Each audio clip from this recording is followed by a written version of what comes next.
Hello everybody and welcome back to Canada's Boxing Channel.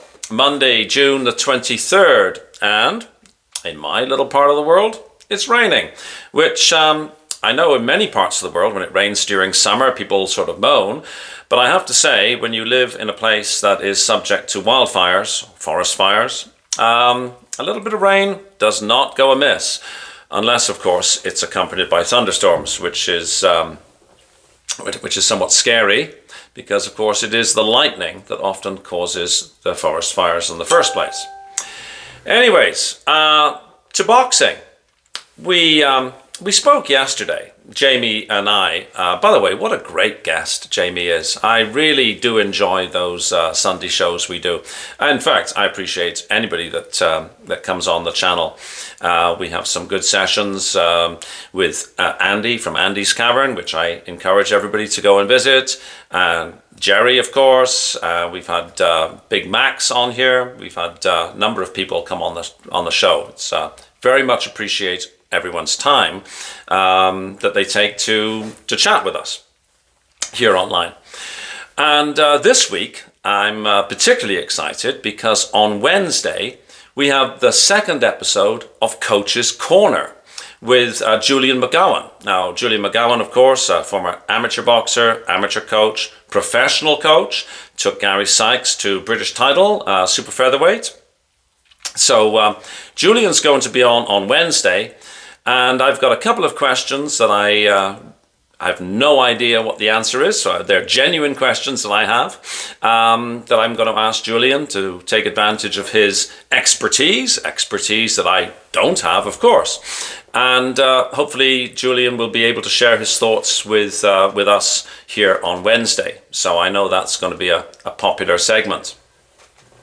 But today I thought I would just really catch up on a few things that have been happening in the heavyweight division, which you may have touched on. Certainly we touched on in conversations yesterday, me and Jamie. But there's some details I wanted to sort of explore just a little bit more. And the first is, excuse me, I'm a mouthful of coffee here.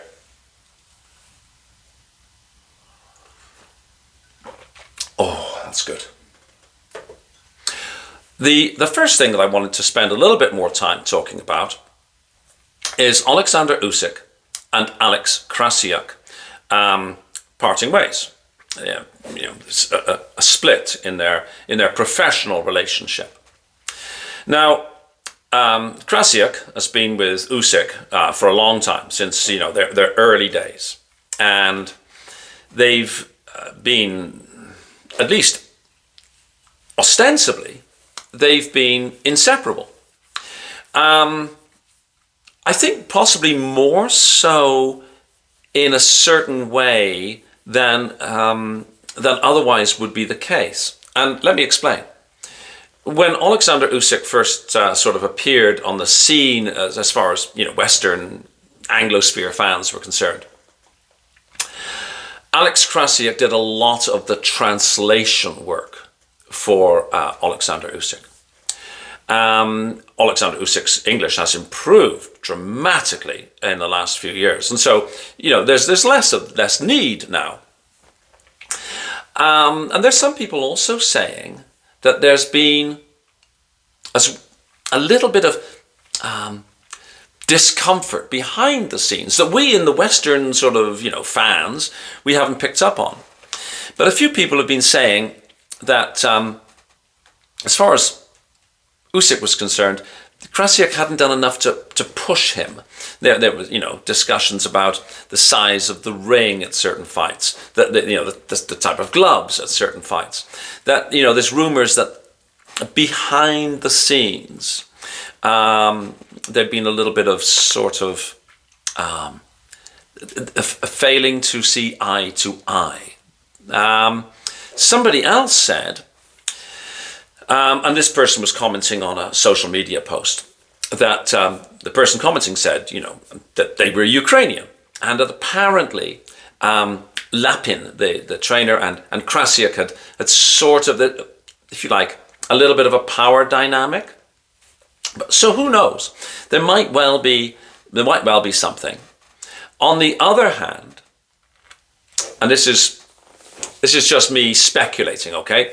Zero knowledge. Just me speculating. In the run-up to this fight, undisputed that is, of course, July the 19th at Wembley Stadium, in the run-up to this undisputed fight between Usyk and Daniel Dubois, Team Dubois have been playing what are generally called mind games. They've been messing or trying to mess with Usyk's head. You know, you're a cheat, your religious beliefs are not valid, and all that sort of unseemly stuff. And much of this is not coming from Team Dubois. It's coming from, this is not necessarily coming from Daniel Dubois, but it's coming from Team Dubois. You know, you've heard me speak previously about my views on that. Well, just try this on for size. Let's imagine that Usyk and Krassyuk have decided to play their own little mind game. Splitting up of a long-term partnership 5 weeks before the undisputed heavyweight championship of the world. This is music to Team Dubois' ears, surely. Supposing it ain't true. Supposing it's just subterfuge. Just pantomime to get inside the head of Team Dubois. It wouldn't surprise me, because Usyk is a clever guy, Krassyuk is a clever guy, and maybe they've decided, let's have some fun with this. It's just one guy's wild guess as to what could be taking place. Let me know what you think about that.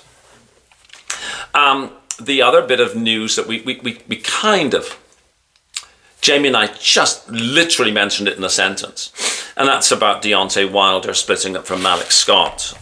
And my view on that is it's overdue. I never understood why Malik Scott was hired by Deontay Wilder in the first place. I mean, think about this. You level out a guy in one round. You then go back to your corner and think, that's the guy I want to train me. The guy I just leveled out in one round. It never made a lot of sense to me. You know, if Malik Scott had taken Deontay Wilder 12 rounds, or 10 rounds, and given him a really hard time and showed him things in the ring, and Deontay went, F-U-C-K, I need to learn how to do that. That would have made sense. But it never made a lot of sense to me the way it went down. And so consequently, it does make sense to me to let him go. I mean, Deontay Wilder hasn't won a fight since 2019. Like, I'm not being massively disrespectful to Deontay Wilder, but time is marching on, and maybe Malik Scott isn't the right fellow to have helping him. The other bit of heavyweight news that, I think when Jamie and I were talking, we were actually maybe slightly out of date, because we were still thinking that there was a possibility that Dave Allen might fight Jamie TKV for the vacant British heavyweight title. Well, I think that's still a possibility, but Eddie Hearn said something. Excuse me, I'm just organizing my notes. I know that's unprofessional. Sorry about that. Eddie Hearn said that whilst that had been a possibility, Dave Allen and Jamie TKV, that there are other things afoot now.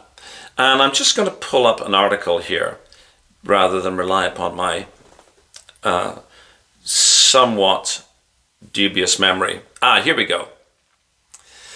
So Eddie Hearn says regarding Dave Allen, there have been multiple approaches for Allen to fight against a top 5 heavyweight. It's thought that a fight against Joseph Parker, oh my God, for his WBO interim heavyweight title could be on the table. I would expect Joseph Parker to absolutely flatten Dave Allen, but maybe people see things I'm not seeing. Anyways, Hearn carried on and said, there's actually a few options. The plan as of about 72 hours ago was to fight Jamie TKV for the British title. Yes. Here it is. I've always thought of Dave as a kind of guy that you just sling in for the money because you never know with him. But he's got ability, and he's kind of turned the corner a little bit in terms of his training, and he's become unbelievably popular. It's like a kind of a backhanded compliment, isn't it? You know? Oh, dear me. Yeah, okay. Eddie Hearn continues.